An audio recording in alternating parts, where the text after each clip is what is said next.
सावन के महीने का नियम, 2 लोटे जल लेकर देवादिदेव महादेव के सामने जाइए। यहां अशोक सुंदरी वाली जगह से दोनों धार एक साथ चढ़ाना प्रारंभ करिए और करते करते वो धार शंकर भगवान के शिवलिंग पर ले जाकर छोड़ दीजिए।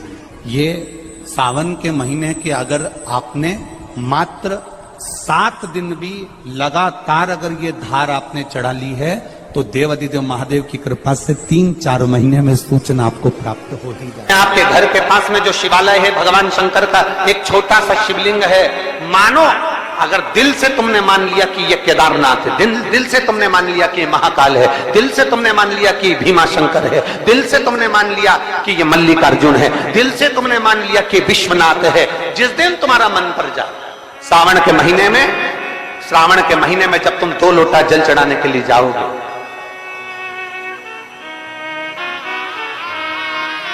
श्रावण के महीने में जब तुम 2 लोटा जल चढ़ाने के लिए जाओगे और 2 लोटा जल तक तुम अपने हाथ में लेकर चढ़ाओगे, जिस दिन तुम्हारा चित्त में मन में आ जाए कि आज मैं विश्वनाथ नहीं गई हूं, मैं सावन के महीने में मैंने विश्वनाथ का दर्शन नहीं करा है, सावन के महीने में मैं काशी नहीं गई, सावन के महीने में मैं गंगा के घाट पर नहीं गई, जिस दिन सावन के महीने में तुम्हारे मन में आ जाए 2 लोटा जल लिया, शंकर जी को चढ़ाते हुए अपने मन में विचार कर लिया कि मेरे विश्वनाथ, मैं तुम्हारे दरवाजे तो नहीं आ सकी, पर मेरे जल में अगर बल होगा तो इस जल को आप वहां से यहां आकर स्वीकार कर लोगे। वो विश्वनाथ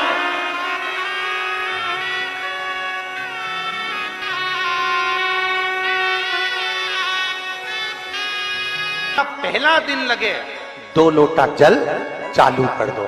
श्रावण के पूरे महीने 2 लोटा जल अपने घर से लेकर जाओ और अपने घर से जब जल लेकर जाओ तो ये विचार कर कर जाना, आज मैं शिव को काशी में, आज मैं शिव को केदार में, आज शिव को अमरनाथ में, आज शिव को भीमा शंकर में, आज शिव को मल्लिकार्जुन में। और फिर निवेदन करूंगा, जिस बहन को 19 और 20 साल तक भी औलाद नहीं हुई हो तो कृष्णेश्वर महादेव का नाम लेकर 2 लोटा जल तुम्बकेश्वर महादेव का नाम लेकर चढ़ा कर देखना, सावन के बाद में बाबा संतान जरूर देगा, झोली जरूर भरेगा।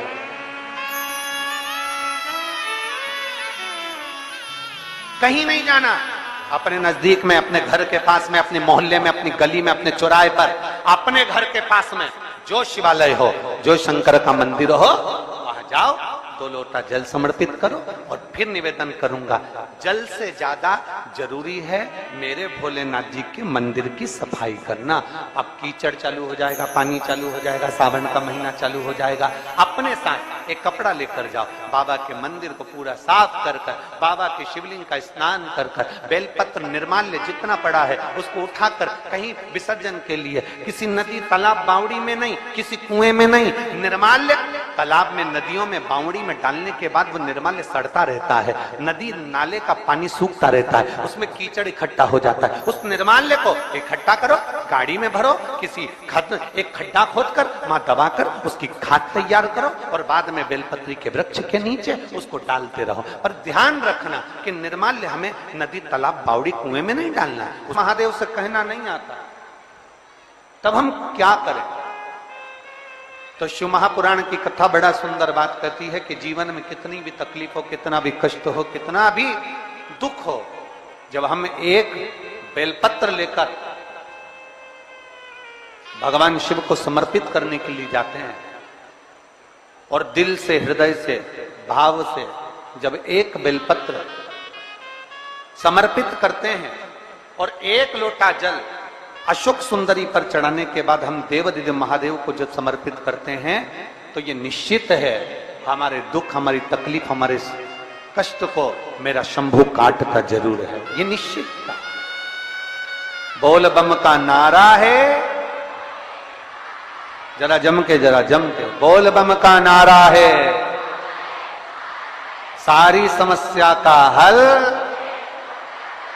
जब हमारे भीतर कोई तकलीफ होती है, हमारे भीतर जब कोई कष्ट होता है, हमारे भीतर जब कोई दर्द होता है, हमारे भीतर जब कोई दुख होता है, तब हम देवादिदेव महादेव को 1 लोटा जल समर्पित कर कर अपने हृदय की बात भगवान शिव से जरूर करते हैं। जरूर थोड़ी सी भी विषम परिस्थिति चल रही है, थोड़ा भी तकलीफ चल रही है, थोड़ा भी कष्ट आया है जीवन में, थोड़ा भी दुख, थोड़ी भी तकलीफ, थोड़ा भी दर्द, थोड़ा भी कष्ट अगर आपके जीवन में आया है तो शिव महापुराण की कथा कहती है सबसे पहले भगवान शंकर की शरणागति में जाए, भगवान शिव के पास जाए।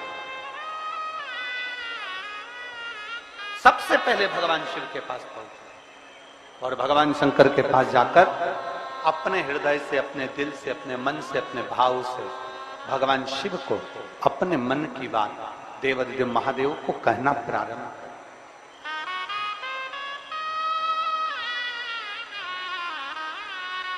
अपने भीतर जो संशय है, अपने भीतर जो संशय उत्पन्न हुआ है, अपने भीतर जो हम संशय में आए हैं, उस संशय को मिटाने के लिए, अपने भीतर के दुख को, अपने भीतर की तकलीफ को, अपने भीतर के कष्ट को मिटाने के लिए कहीं दूसरी जगह नहीं जाए।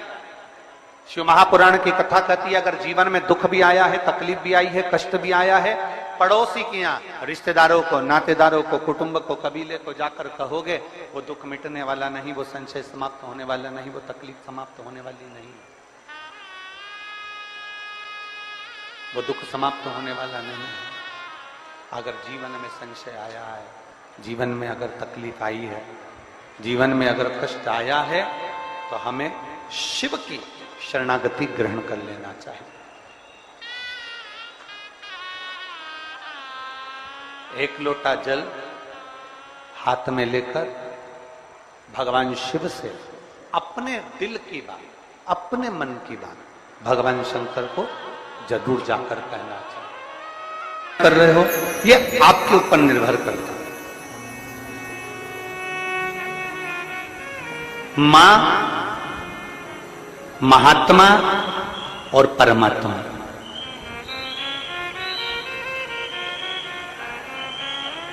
एक मां, दूसरे नंबर पर महात्मा और तीसरे नंबर पर जम के बोलो जरा, अच्छे जम के बोलो, परमात्मा।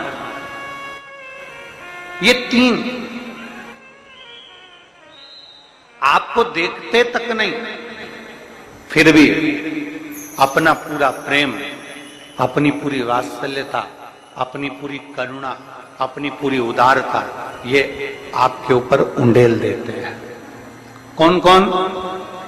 जम के बोलो जरा। पहले नंबर पर आवाज नहीं आई, जम के जरा।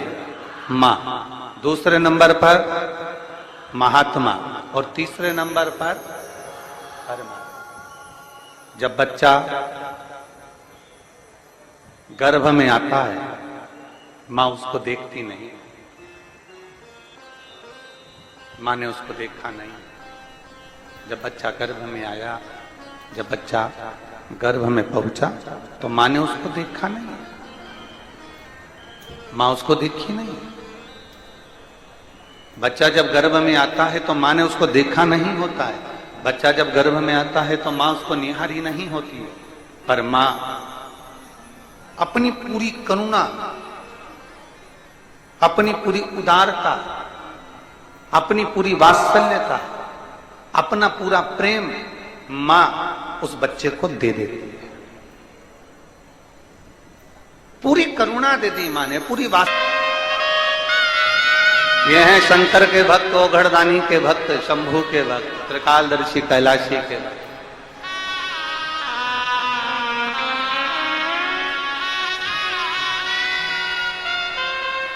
अपने नेत्रों से दर्शन करते रहते हैं। भगवान ब्रह्मा अपने नेत्रों से दर्शन करते रहते हैं, पर शंकर जी के नेत्र बंद रहते हैं, शिव जी के नेत्र बंद रहते हैं। शंकर भगवान समाधि में डूबे रहते हैं, शंकर भगवान समाधि में लीन रहते हैं। तो कई लोग जिनके मुख में जो आता है, जिनके विचारों में जो आता है, वो कह देते हैं कि शंकर जी की आराधना नहीं करना चाहिए क्योंकि शंकर तो समाधि में डूबे रहते हैं, वो तो देखते ही नहीं है। पर उनको समझाना यह है कि नानू मां का चरित्र कह रहा है कि नानू मां के पिता मछली पकड़ने का जाल बनाते हैं और ध्यान नानू मां पर रहता है। एक पनिहारन पानी को लेकर जाती है, सिर पर हंडे पर हंडा, मटके पर मटका, मटके पर मटका, मटके पर मटका रखती है, चलती जाती है, पड़ोसन से बात करती है, पर ध्यान मटके पर रहता है। एक माँ अपने बच्चे को लेकर बाजार में जाती है, सामान कितना भी खरीदे पर बच्चे पर ध्यान रहता है। एक पिता अपने काम में ध्यान देता रहता है उसी तरह मेरा ओगढ़धानी भले नेत्र बंद कर कर समाधि में डूबा हुआ हो,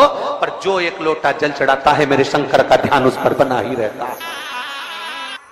वृक्ष लता से स्नान कराऊंगी, ये अपने भीतर एक संकल्प अपने भीतर लेना है कि श्रावण के महीने में हमें शिव को कैसे रिझाना है,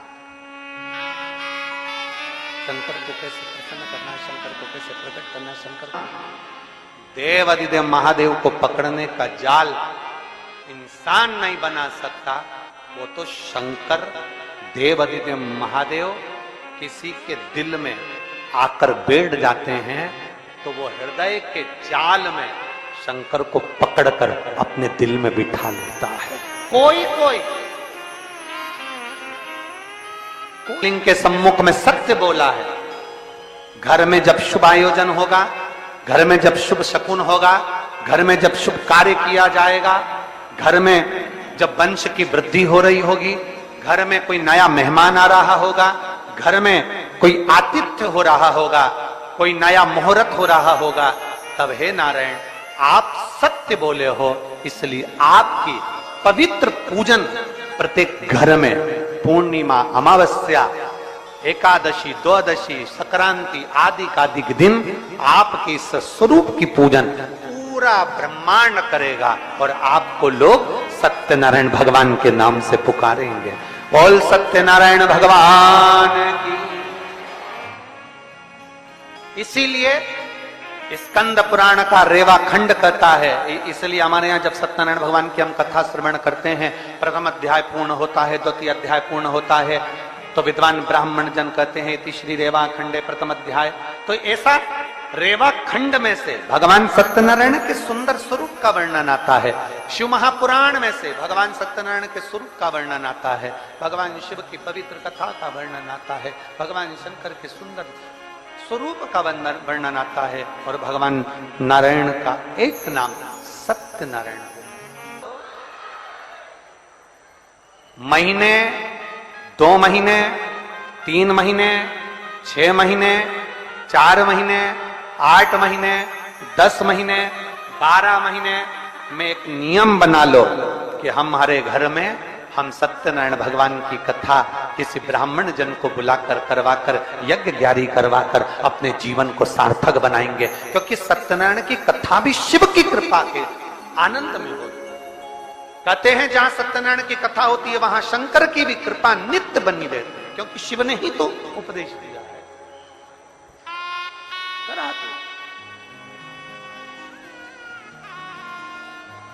हमारे यहाँ तो माताएं बड़ा सुंदर सुंदर भजन भी गाती हैं, सत्यनारायण पर चढ़ेगा पर शिव पर कभी नहीं चढ़ेगा, कभी नहीं।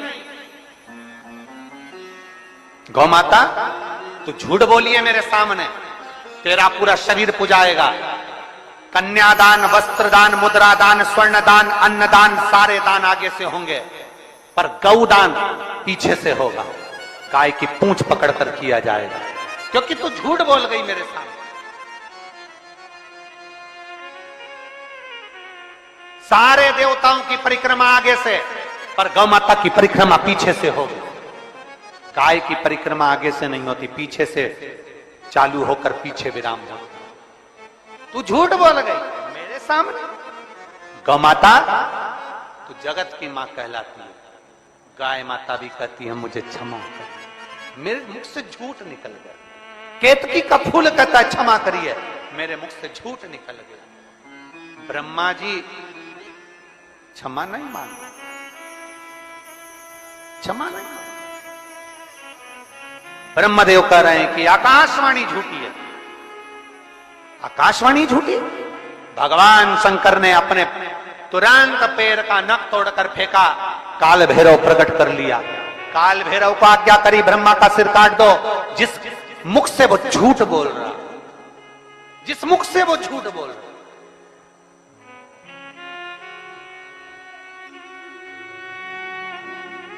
ब्रह्मा जी के सम्मुख में काल भैरव प्रकट हो गए। काल भैरव ने अपना हाथ की उंगली का नख तोड़कर फेंककर ब्रह्मा जी के शीश को काट दिया। कटा हुआ सिर लुढ़कता लुढ़कता गया, उनके रक्त निकलता गया। कटा शीश भी झूठ बोलता रहा, झूठ बोलता। सत्य को प्रमाण की जरूरत नहीं होती, पर झूठ को प्रमाण चाहिए। सत्य एक दिन उजागर होता ही है, उसको कितना भी दबाया जाए, सत्य को कितना भी दबा ले वो उजागर होगा। आज नहीं तो कल होगा, कल नहीं तो परसों होगा, आने वाली पीढ़ी को होगा, पर सत्य सामने जरूर आएगा। सत्य को कोई नहीं दबा सकता, चाहे दुनिया में कितना भी प्रपंच रच लो, चाहे दुनिया में कितना भी पाखंड रच लो, सत्य को दबाने के लिए तुम सारी पूरी जिंदगी निकाल देना, पर एक दिन सत्य सत्य होता है और सत्य दुनिया के सामने आता जरूर है। दबा नहीं सकता, दम नहीं। कितना दबाओगे, सत्य को कितना झुकाने का प्रयास करोगे, सत्य को कितना दबाने का प्रयास करोगे। सत्य सम्मुख है, जिसके तट पर उत्तर प्रदेश की गवर्नमेंट ने बड़े बड़े बोर्ड लगा कर रखे हैं, ये कर्मनाशा है, इसमें हाथ ना लगाइए, ये कर्मनाशा है, इसमें अगर कोई इसके पानी का छींटा भी लग जाता है तो 7 पीढ़ी में किया गया पुण्य छिन्न हो जाता है। ऐसी कर्मनाशा नदी जिस पर पक्षी भी अपनी चोंच में जल नहीं भरता, जिस नदी का जल एक श्वान भी नहीं पीता, वो कर्मनाशा आज भी बहती है और बड़े बड़े बोर्ड लगे हैं, इस कर्मनाशा नदी का स्पर्श ना किया जाए। विद्वान, चतुर, संत, साधु, सन्यासी, तपस्वी उस कर्मनाशा नदी को कभी पार भी नहीं करते, क्योंकि कर्मनाशा के जल का छींटा लग गया तो हमारी पीढ़ी दर पीढ़ी में किया गया पुण्य